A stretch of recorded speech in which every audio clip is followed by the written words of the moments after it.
Oke, aku menemukan spot terbaik di Venice. Ini dia, oh my god. Aku yang terwow-wow di sini.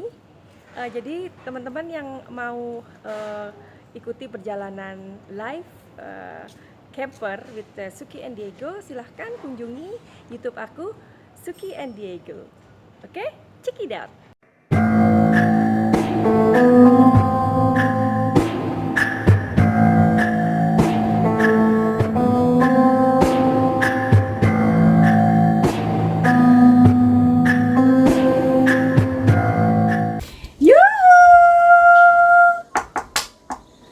Anybody home? Dan buat kamu yang kesasar atau terdampar di channelku ini, aku si pembisik kartu. Aku tinggal di Belanda dan di Thailand. Dan buat kamu yang udah sejauh ini ngikutin, ngepoin, dan selalu kasih komentar di YouTubeku ini, aku ucapkan banyak-banyak terima kasih, banyak cinta buat kamu atau kalian. Hari ini aku mau membuat sebuah atau membahas sebuah hal yang masih berhubungan dengan Vanessa dan Bibi. Ya. Sekali lagi aku ucapkan turut berbela-sungkawa.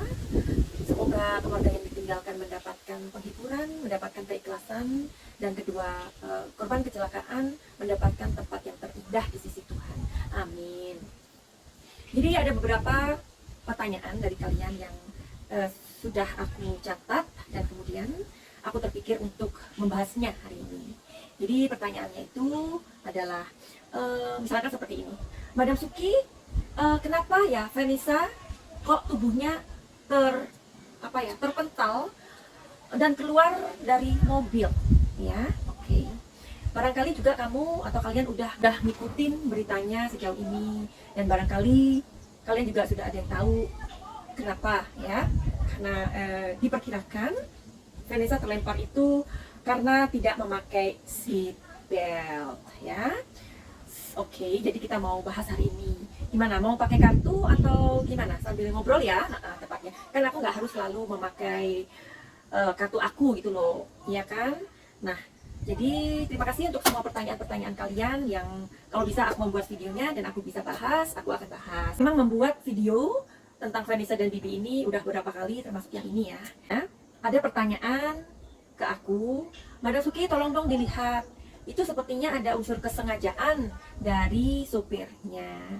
Kalau kita bicara kesengajaan, motifnya apa gitu loh. Orang melakukan sebuah kesengajaan itu kan pasti ada sebuah rencana, atau mungkin dia dendam atau apalah ya, itu namanya alasannya apa gitu loh.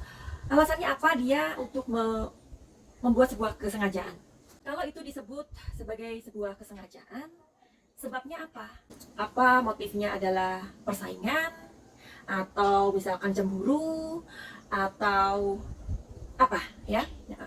Karena di berita-berita yang kita ikutin juga bahwa ternyata tidak ada bekas rem ya. Kalau seseorang dari kecepatan yang sekian, ya, artinya ada bekasnya, ya kan? Nah, itu sepertinya tidak ada. Jadi aku mau cerita dulu ya sebelum lihat kartu ini, atau kita ngobrol aja lah, ngobrol santai gitu tepatnya. Sebenarnya aku pengen juga sharing tentang tentang sebuah perjalanan, atau kalau kita memang misalkan dalam melakukan perjalanan jauh, itu hal-hal yang perlu kita perhatikan. Nah, kebetulan ini tubuh Vanessa ini sampai terlempar ya keluar mobil gitu. Nah, menurut berita katanya mobil ini diperkirakan memiliki sebuah kecepatan 120 kilo per jam. Nah, terus karena tidak ada bekas rem, dan kemudian sepertinya atau memang sudah diyakinkan bahwa mobil ini menabrak batas kiri tol seperti itu ya, sehingga oleng kemudian memutar. Hari ini aku mau sharing sebuah perjalanan gitu aja ya, atau hal-hal yang perlu kita perhatikan ketika kita ada di jalan, itu aja sih. Kami juga pernah memiliki sebuah perjalanan yang panjang ya. Waktu itu kami traveling dari Belanda keliling Eropa. Nah, pada waktu itu kami mempunyai rencana kami akan keliling dunia yang membutuhkan waktu 2 tahun di jalan dengan mobil yang kami atau Diego modif sendiri, selama mobil itu ya, maksudnya dimodifikasi selama 1 tahun 6 bulan. Oke, itu mobil yang kedua. Karena kami mempunyai dua camper, yang satunya warna biru itu sudah dijual dan ganti dengan Toyota Hilux ya. Nah itu pembuatannya 1 tahun 6 bulan. Jadi memang dalam kondisi jalanan itu memang sangat penting ya, apalagi kita tahu bahwa kondisi jalanan di Indonesia kan tidak semulus di Eropa.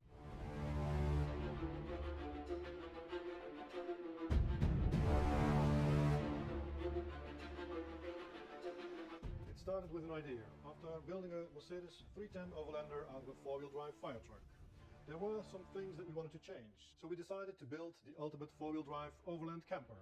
It had to be smaller so that more roads. Saat itu kami punya planning dari Belanda, kami menuju ke Australia dengan melakukan mobil camper ya, dan itu membutuhkan waktu 2 tahun di jalan. Tapi ternyata setelah mobil itu sudah selesai dirakit atau dimodif, rencana kami tinggallah rencana. Kenapa? Kami tidak bisa keliling dunia dari Belanda ke Australia disebabkan karena pandemi ini. Jadi sudah tidak mungkin lagi, ya kan? Waktu kami keliling Eropa aja, ternyata banyak sekali negara-negara yang masih tutup. Misalkan Iran tutup, Rusia tutup, Afghanistan tutup, dan banyak lagi negara-negara yang lockdown, alias kita ini nggak bisa masuk. Anyway, aku memang mau sharing tentang perjalanan aja ya. Jadi melihat dari kondisi yang terjadi dengan Vanessa, tentu saja akan aku sambungkan, maksudku seperti itu ya. Satu adalah kondisi jalanan Indonesia dan Eropa yang berbeda ya. Ini buat kamu pengguna jalan dimanapun saja. Kondisi di Thailand sama di Indonesia aja berbeda. Kalau di Thailand kondisi jalannya sangat lebar-lebar. Nah, kami mempunyai bad experience before. Terjadi hampir terjadi sebuah kecelakaan yang hampir saja menewaskan aku dan Diego. Nah, jadi ceritanya, mungkin aku udah cerita ya di video yang lalu. Jadi kami sedang melakukan perjalanan waktu itu dekat Chiang Mai dengan kecepatan 130 km per jam. Nah, di video yang lama aku mungkin salah sebut ya, salah sebut. Di sini aku mau koreksi bahwa kami memiliki kecepatan 130 per jam per kilo. Jadi kencang juga ya, karena di Thailand, di Chiang Mai ada 4 jalan, jadi 4 ruas ya. Nah, di sini ada beton. Ya. Jadi beton ini memang sangat dibutuhkan atau digunakan memang sebagai pelindung tambahan. Karena di balik beton itu ada lagi 4 ruas jalan ya, yang jalannya itu sangat besar-besar. Nah, itu kalau kita mau compare kondisi jalan di Indonesia dan di Thailand aja berbeda. Apalagi kondisi jalanan di Indonesia dan di Eropa itu pasti sangat-sangat berbeda. Kalau di Eropa itu jalanan seperti Holly ya. Maksudnya Holly itu apa? Holly itu sangat sepi, sangat sepi. Karena Belanda itu kan negara kecil ya, kecil banget. Belanda itu hanya sebesar atau 5 kali Bali. Nah, Bali itu 5 kalinya Belanda itu deh. Tetapi di Belanda itu meskipun banyak orang di sana, banyak refugee, banyak orang pendatang, banyak orang yang maksudnya dari negara-negaranya tuh yang ada punya masalah kayak orang-orang Syria, ya, orang-orang Maroko, banyak itu di Belanda itu. Tapi anehnya di sana banyak sekali nature dan banyak sekali hutan. Nah, jadi di Belanda itu ini tak kasih gambaran ya. Misalkan aku mau kontrak rumah ya di Belanda ya, itu nggak akan pernah semudah kita nyari kontrakan di Indonesia. Kenapa? Karena mencari kontrakan rumah aja, ini kontrakan bukan beli ya, itu kamu harus menunggu 2 tahun atau 5 tahun. Nah, jadi selama itu ya numpang ke teman atau ke saudara. Makanya tidak pernah Belanda itu adalah negara yang kecil, sangat rapi dan sangat tertata dan sangat bersih. Ya, jadi makanya rumah-rumah di sana itu dibuat apartemen gitu.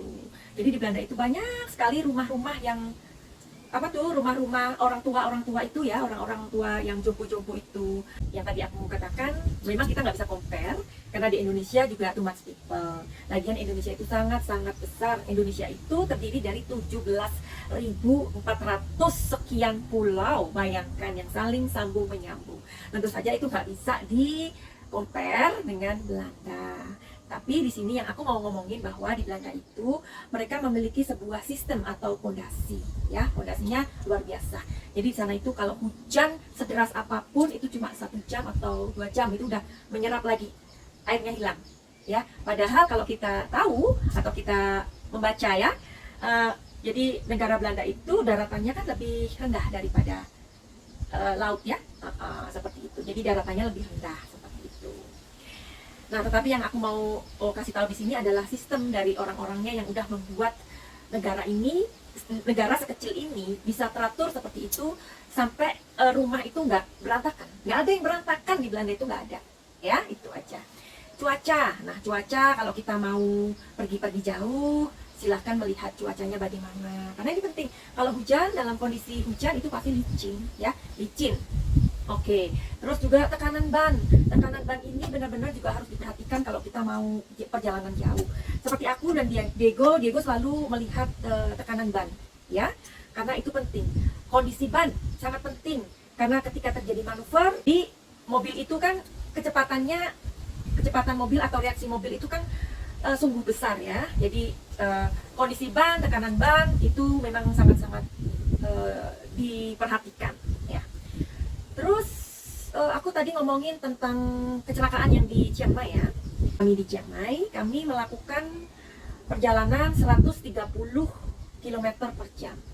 Tiba-tiba ada sebuah truk dengan kecepatan yang sedikit lebih daripada kami, menyalip kami. Nah, jadi truknya itu panjang sekali. Kemudian apa yang terjadi? Otomatis kan mobil kami kan kehilangan kendali, agak ya. Nah, ini bannya sudah seperti ini. Tapi Diego dengan sadar waktu itu dia berpikir tidak akan mungkin untuk mengerem. Karena ketika dalam kondisi yang fatal atau kondisi yang seperti itu sangat bahaya ketika pengemudi menekan atau mengerem. Itu bisa dipastikan mobil akan berputar, tergelincir, terus akan menabrak atau berputar atau rolling. Itu yang akan terjadi. Nah, Diego ini immediately ketika dia mulai kehilangan kendali, dia hanya berpikir bahwa aku harus melakukannya seperti aku main ski. Ya, karena dia waktu kecil kan suka banget ya main ski. Jadi dia arahkan mobilnya ke sini, ke kiri, tapi tidak menabrak beton. Kemudian dia lakukan lagi manuver ke kanan. Kemudian dia lakukan lagi ke kiri. Nah, seperti ini jalannya mobil itu. Dan aku itu yang sudah, Tuhan, aku itu sudah berpikir bahwa 1 detik ke depan itu aku sudah meninggal. Oke? Di belakangku itu mobil itu banyak kan? Banyak sekali. Sebelumnya ya, sebelum kami kehilangan kendali itu, karena mungkin mobil-mobil di belakang juga sudah melihat ya, oh mobil itu kenapa gitu kan, karena kan sebelumnya ada truk panjang yang melintas. Nah, setelah itu mobil kami udah agak-agak gimana gitu, otomatis kan mobil-mobil yang di belakang sudah melihat ada kemungkinan mereka memang berpikir waduh ini akan terjadi kecelakaan, jadi mereka berhenti. Nah, akhirnya mobil kami itu bergerak ke kiri, ke kanan, ke kiri, ke kanan. Jadi manuvernya itu seperti itu. Karena untuk mengerem mendadak sangat tidak mungkin. Dan saat itu, mobil setelah bisa dikendalikan oleh Diego dan alhamdulillah puji Tuhan ya, waktu itu kosong. Ya, di depan itu karena mobil sudah berhenti, mobil itu berputar 180 derajat. Jadi dari moncongnya mobil ke depan, karena dia zigzag seperti ini, bisa ya dibayangkan ya dengan kecepatan 130. Itu dengan cara yang zigzag, kemudian mobil kami itu berputar 180 derajat menghadap ke arah yang sebaliknya. Di situ aku yang aduh Tuhan, aku ini sudah di mana? Ini namanya ini ya dengkul ya. Itu sudah seperti nggak karuan karena menahan rasa takut yang luar biasa. Gimana sih? Ya. Terus aku lihat mobil-mobil di belakang kami yang kemudian kami berada di depan mereka, moncong mobilnya itu, mereka itu yang melongo dan ada beberapa supir yang tepuk tangan. Karena sudah nggak bisa ngomong lagi. Kalau kami selamat itu adalah sebuah keajaiban, adalah sebuah kesempatan kedua kami hidup pada saat ini, ya kan? Nah, kembali ke Vanessa. Kenapa Vanessa terlempar keluar mobil diperkirakan dia tidak memakai seat belt, ya. Bagaimana dengan kondisi Bibi? Ternyata Bibi memakai seat belt. Nah, kalau aku mau compare dengan kecelakaan yang hampir menewaskan aku dan Diego, itu aku tidak memakai seat belt. Diego pun tidak. Karena kami gimana ya? Karena kita berpikir aman-aman aja seperti itu ya. Karena memang kematian itu bisa menjemput kapan saja ternyata. Jangankan di jalan raya, kita di rumah aja lagi diem-diem kesedak, kita meninggal. Ya kan? Nah, kita sedang ngobrol sama temen, kita lagi masak, tiba-tiba terjadi sebuah serangan jantung atau apapun itu. Nah, itu yang disebut bahwa maut memang tidak bisa kita hindari, ya. Nah, jadi kalau kita menghubungkan, seandainya Vanessa pakai seat belt, pastinya dia masih hidup. Buktinya Bibi yang memakai seat belt, dia juga meninggal. Nah, itu yang kita sebut adalah sebuah takdir. Tapi anyway, aku kan belum membahas tentang si sopir ini, ya kan? Si sopir ini kenapa? Nah, ada dari kalian yang tadi aku sebutkan bahwa katanya si Jody ini memiliki sebuah unsur kesengajaan. Tapi kalau aku pikir kalau orang sengaja melakukan itu, berarti harus ada alasan kenapa dia sengaja melakukan itu, ya kan? Jadi nanti saja si Jody kita bahas. Yang sekarang kita bahas si Vanessa terlempar dari mobil, sambil aku juga sharing tentang pengalaman kami, karena kami juga hidup sebagai gypsy ya di jalanan gitu loh, maksud aku. Nah, memang seatbelt ini sangat penting ketika digunakan pada saat kita mengendara mobil atau sedang on the way ya. Karena seatbelt juga memang bisa menyelamatkan kita, tetapi tadi dipatahkan juga karena Bibi juga pakai seatbelt. Nah, terus udah gitu, hal yang paling penting lainnya adalah take a rest kali ya. Karena sebenarnya ngantuk itu nggak ada obatnya. Seberapa kopi yang kita minum di perjalanan, kalau sudah ngantuk ya ngantuk aja. Karena kalau ngantuk itu bisa slip ya, bisa hilang. Jangankan naik mobil, naik motor aja. Aku pernah nih digonceng sama Diego. Itu padahal jalannya santai banget. Karena ngantuknya luar biasa, padahal sudah minum kopi, itu aku bisa jatuh loh dari motor. Cuma slip gitu aja.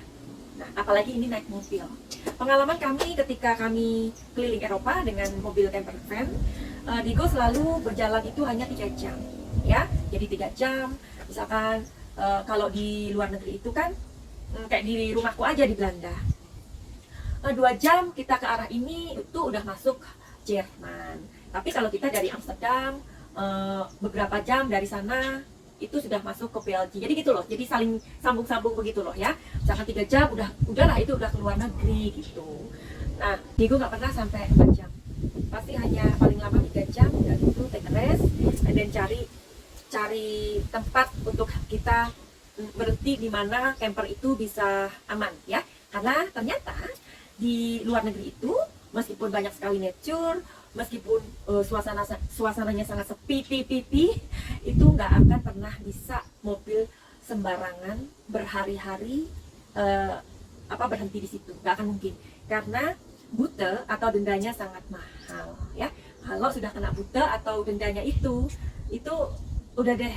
Di luar negeri itu bisa dikatakan tertib penggunanya karena dendanya nggak main-main, hukumannya nggak main-main. Hukumannya itu misalkan gini, kalau misalkan nabrak pohon atau apalah, nabrak apa gitu ya, jadi rebuesnya atau SIM-nya itu akan ditarik. Nah, kalau orang mau bikin SIM lagi, itu biayanya sampai 50 jutaan ya. Kalau bukan orang Nederland ya. Jadi kalau misalkan gagal, ya lagi, ada teman itu sampai gagal 3 kali. Karena apa? Untuk dapetin SIM itu dia nggak lulus. Jadi berapa kalikan aja, kan hampir 150 juta. Gila kan? Nah, jadi di luar negeri itu makanya kenapa bisa patuh, karena harus diberikan hal-hal seperti itu. Nah, jaga jarak juga ya. Yang bagus jangan pernah di belakangnya bus, truk jangan pernah ya, atau jangan pernah di depannya truk. Jadi jangan pernah di belakang atau di depannya, karena itu adalah resiko. Kami perjalanan di keliling Eropa, ada juga pada saat kami melalui jalan-jalan yang sangat kecil ya. Di Italia itu jalannya sangat panjang-panjang, terus udah gitu banyak sekali truk di sana. Aku bilang sama Diego, lebih baik kita berhenti just for a while please, karena kita nggak bisa untuk mengambil sebuah resiko hanya gara-gara kita mau cepetan. Oke, jadi itulah hal-hal yang memang harus diperhatikan. Kalau ngantuk itu memang harus turun, nggak bisa enggak. Ya, untunglah kalau kami bawa camper ya, ketika ngantuk itu mobil bisa dipinggirkan di tempat yang misalkan ada pohonnya kayak gitu. Terus udah gitu aku bisa bikin kopi atau apa makanan, karena ada kitchennya ya, ada dapurnya ya di mobil kami itu. Nah, sudah tadi ya, jadi jarak sudah, kita tahu istirahat yang cukup, jangan sampai ngantuk dipaksain, terus batas kecepatan. Ya, batas kecepatan ini yang tadi aku bilang kami sampai 130 km per jam ya. Nah, kondisi di luar negeri, terutama di Jerman, orang Jerman itu pada getting crazy ya. Mereka itu, karena mereka ini sangat suka mobil ya, mobilnya bagus-bagus, dan mereka istilahnya udahlah pokoknya kehormatannya itu ada di mobil. Nah, di Jerman itu di highway-nya itu orang bisa ngebut sampai 200 kilo per jam. Kamu bisa pikirkan itu ya. Jadi mobil-mobil yang bagus buatan Jerman kayak gitu ya, itu yang waduh yang cepatnya itu udah kayak apa tahu. Nah, itu kalau kita melihat kondisi jalan memang nggak bisa disamakan ya. Terus ada batas kecepatan.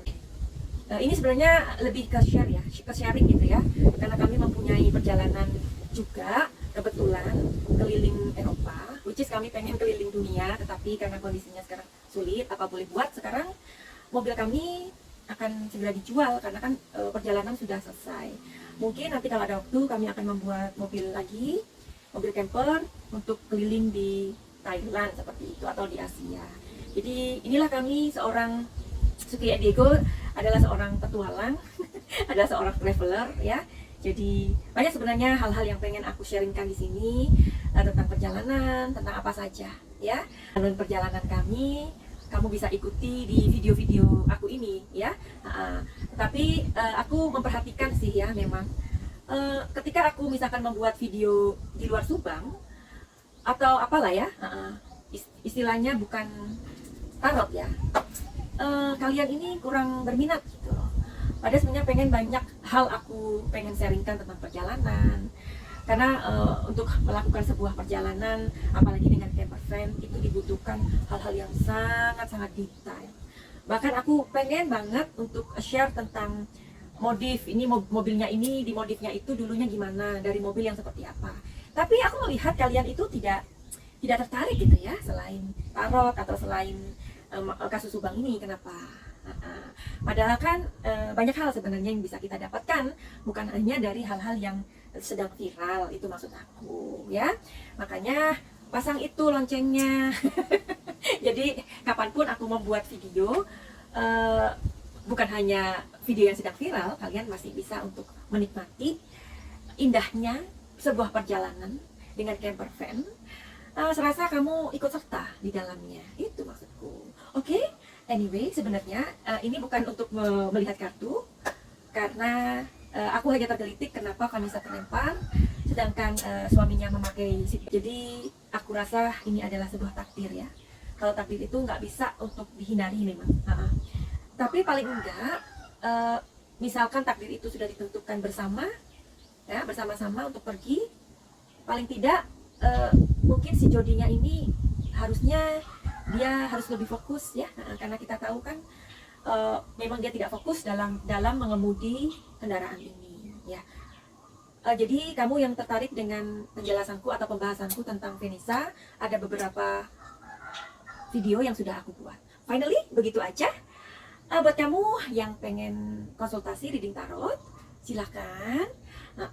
Dan buat kamu yang mau healing atau pengobatan emosi, inner child, inner wound, inner emotion, ya pokoknya hal-hal yang sekiranya kamu pengen untuk sebuah perubahan di masa depan, kamu bisa konsultasikan kepadaku. Caranya booking waktuku dan silakan inbox di IG Madam Suki. Finally, send love and light. Salam Cahaya.